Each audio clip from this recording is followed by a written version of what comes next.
കരുതലിന്റെ സ്നേഹസ്പർശം AKG memorial cooperative hospital, Kannur. Mattannur Uliyil പാലത്തിന് സമീപം സ്വകാര്യ ബസിന് പിന്നിൽ മറ്റൊരു ബസ്സിടിച്ച് അപകടം. ബസ് യാത്രക്കാരായ 6 പേർക്ക് പരിക്കേറ്റു. മത്സരയോട്ടമാണ് അപകടത്തിന് കാരണമെന്ന് പറഞ്ഞ് നാട്ടുകാർ പ്രതിഷേധിച്ചു. രാവിലെ 10 മണിയോടെയായിരുന്നു അപകടം. മട്ടന്നൂർ ഭാഗത്തു നിന്ന് ഇരിട്ടി ഭാഗത്തേക്ക് പോവുകയായിരുന്ന ബസ്സുകളാണ് അപകടത്തിൽപ്പെട്ടത്. തലശ്ശേരിയിൽ നിന്നും ഇരിട്ടിയിലേക്ക് പോവുകയായിരുന്ന ആസ്റ്റോറിയോ ബസിന് പിന്നിൽ കണ്ണൂരിൽ നിന്നും ഇരിട്ടിയിലേക്ക് പോവുകയായിരുന്ന ഹരിശ്രീ ബസ് ഇടിക്കുകയായിരുന്നു. ഇരു ബസ്സുകളിലെയും യാത്രക്കാരായ 6 പേർക്കാണ് പരിക്കേറ്റത്. ഇവർ വിവിധ ആശുപത്രികളിൽ ചികിത്സ തേടി. മത്സരയോട്ടമാണ് ബസ്സുകൾ അപകടത്തിൽപ്പെടാൻ കാരണമെന്ന് പറഞ്ഞ് നാട്ടുകാർ പ്രതിഷേധിച്ചു. ഏറെ നേരം നാട്ടുകാരുടെ പ്രതിഷേധമുണ്ടായി. മട്ടന്നൂർ CI M അനിൽ സ്ഥലത്തെത്തി ബസ്സുകളിലെ ഡ്രൈവർമാർക്കെതിരെ കർശന നടപടി സ്വീകരിക്കുമെന്ന് പറഞ്ഞതോടെയാണ് നാട്ടുകാർ പിരിഞ്ഞുപോയത്. എല്ലാ ഡ്രൈവർമാരുടെ അവസ്ഥ ഇതാണ്.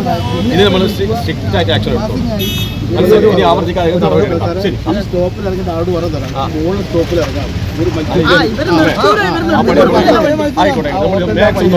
അവന്റെ ലൈസൻസ്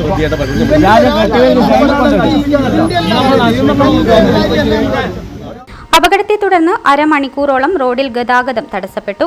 പഴയ പാലത്തിലൂടെ വാഹനങ്ങൾ കടത്തിവിട്ടാണ് ഗതാഗതം നിയന്ത്രിച്ചത്.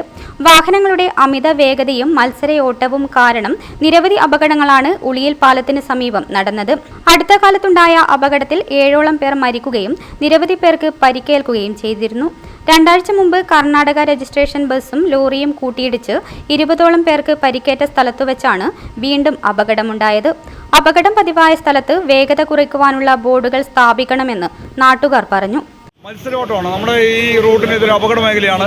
നിരന്തരമായി കഴിഞ്ഞ ഒരാഴ്ചക്കുള്ളിൽ 2ാമത്തെ അപകടമാണ് ഇവിടെ ഇപ്പോൾ 7 പേര് മൊത്തം മരിച്ചു നമ്മുടെ ഈ വളവ റോഡിലെ ഈ പാലത്തിനിപ്പുറത്തേക്ക്.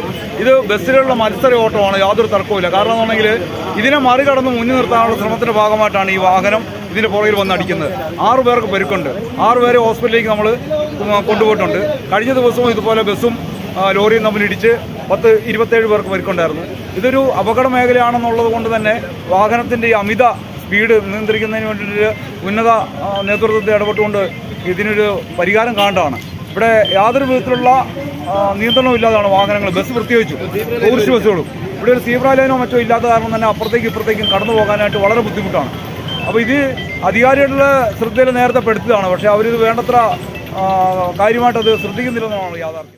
മട്ടന്നൂരിൽ നിന്നെത്തിയ പോലീസ് അപകടത്തിൽപ്പെട്ട വാഹനങ്ങൾ റോഡിൽ നിന്ന് നീക്കം ചെയ്താണ് ഗതാഗതം പുനഃസ്ഥാപിച്ചത്.